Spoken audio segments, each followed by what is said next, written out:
Welcome to This Explainer.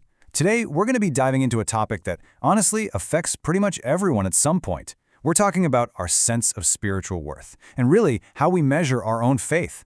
We'll be unpacking what sincere devotion actually looks like at its very core, and you'll see why your unique individual efforts matter way more than you might realize. So, let me ask you a question, and be completely honest here. Do you ever find yourself comparing your faith to others? It's an incredibly common human trap. We look around at what other people can accomplish, maybe the boundless energy they seem to have, or the resources they can offer, and suddenly our own efforts start to feel just a bit inadequate.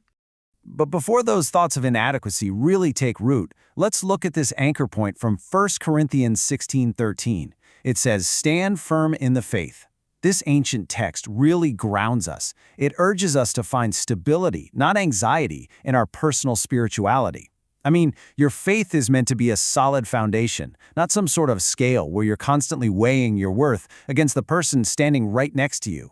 So when that super familiar temptation creeps in, we literally have to actively resist the urge to compare. It's absolutely vital for our spiritual health and honestly, our peace of mind, to stop using the abilities and circumstances of those around us as a measuring stick for our own success. Now, let's dive into the core reason why we absolutely must break this habit. According to Galatians 6:4, it's simply because Jehovah does not make such comparisons. I want you to let that sink in for a quick second. The Creator isn't holding up some giant spiritual leaderboard. Your faith is never, ever being measured against your neighbors. Section 1. Two very different gifts. To really understand how this works in practice, let's look at a pretty powerful historical contrast. Think about these two famous biblical offerings. On the one hand, we have Mary's gift of costly perfumed oil. To put that into perspective, that was an item historically valued at nearly a full year's wages. Huge, right? But then, on the other hand, we have a needy widow who contributed just 2 small coins, known as leptons. These were essentially the smallest denomination of currency at the time. So we are looking at a massive disparity in material wealth here. When we look at the hard facts broken down right here, the contrast is stark. Comparing the giver and the monetary value, we see a high value contrasted with, very little.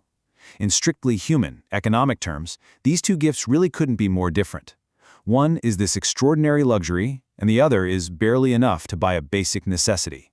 Section 2. The true measure of value. But, and this is key, we need to completely shift our paradigm away from monetary value. Notice the crucial point here. Both were seen as expressions of faith. Jesus looked right past the price tag. He saw both of these vastly different gifts as absolutely equal expressions of genuine faith. He didn't rank Mary's expensive oil way up high above the widow's tiny coins, because you see, he was looking directly at the heart.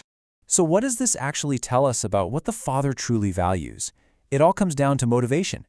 He looks at your devotion, your love for Him, and the pure sincerity behind your actions. Jehovah values the why behind what you do so much more than the tangible size or the cost of the gift itself. I really want to reassure you directly on this point.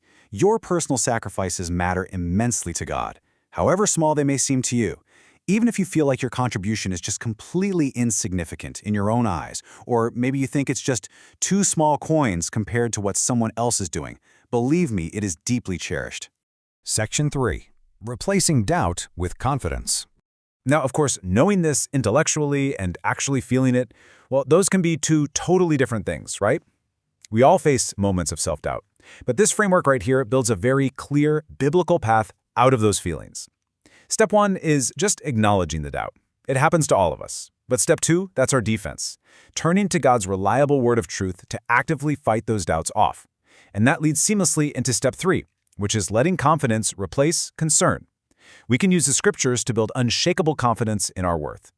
Here is a seriously powerful truth straight from the source material to help build that exact confidence. It says, Jehovah certainly notices you as an individual.